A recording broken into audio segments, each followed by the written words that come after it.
I am the witness, the keeper of forgotten truths, and the silent observer of experiments that should have never seen the light of day.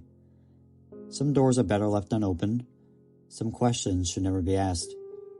This is the story of the Ouija experiment of 2022 and the consequences of reaching beyond the veil. The year was 2022. The world was at a crossroads, caught between progress and the dark unknown. Governments desperate for answers were willing to try anything.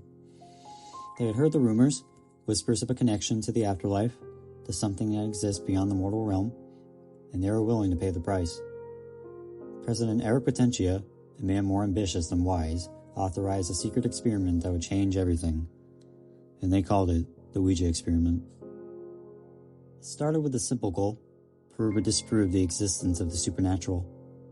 The test subjects were carefully chosen, all volunteers, soldiers, people who had nothing left to lose, and desperate souls ready to sacrifice anything for the promise of knowledge.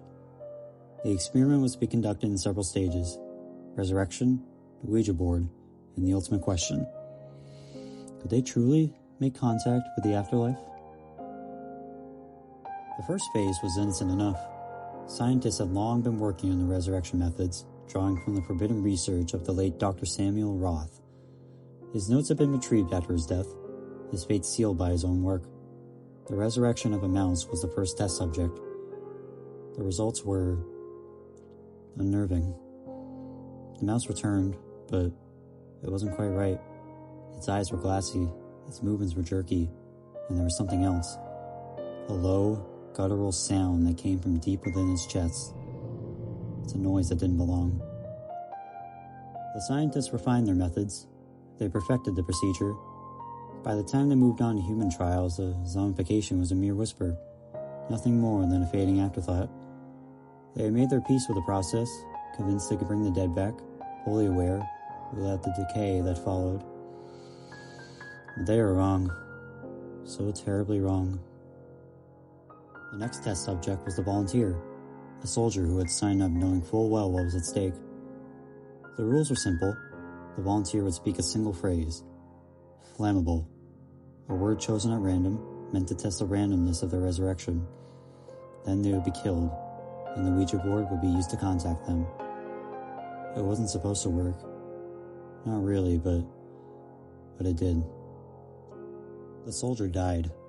The Ouija board was placed before the team, its one surface smooth and inviting. One soldier placed his fingers upon the planchette, waiting for something, anything, to happen. The board moved, slowly, deliberately. The letters formed. Flammable. It was wrong, misspelled, but it was close enough. The experiment was deemed a success, but the true horror had only just begun. The volunteer was revived. His body twitched and convulsed as the procedure took hold. For a moment it seemed like he might not return at all. But then, his chest rose. He gasped. His eyes snapped open. The scientists cheered, but something was off. When they asked him what he had seen, his response was not what they hoped. I saw a bright light, he said, his voice distant, as though he wasn't entirely here. And then, I was back. But not really. I couldn't touch anything. I couldn't feel anything. It was like I was there, but I wasn't. The scientists pressed him further. How did you interact with the board? They asked. The volunteer's brow furrowed, as if trying to remember something that slipped through his grasp. I couldn't, he said. I didn't. Someone else did. Something else did. The room went still.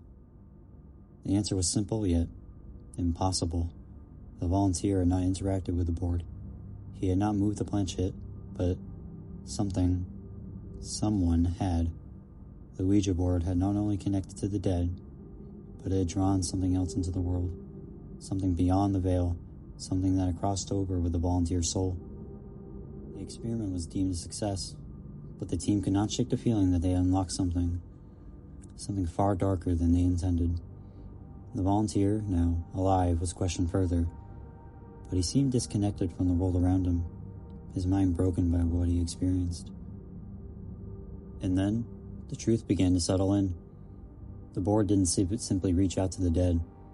a call to something else. No one knew what it was, but they knew it had crossed the line. The experiment was sealed away, records erased, the volunteers were never heard from again.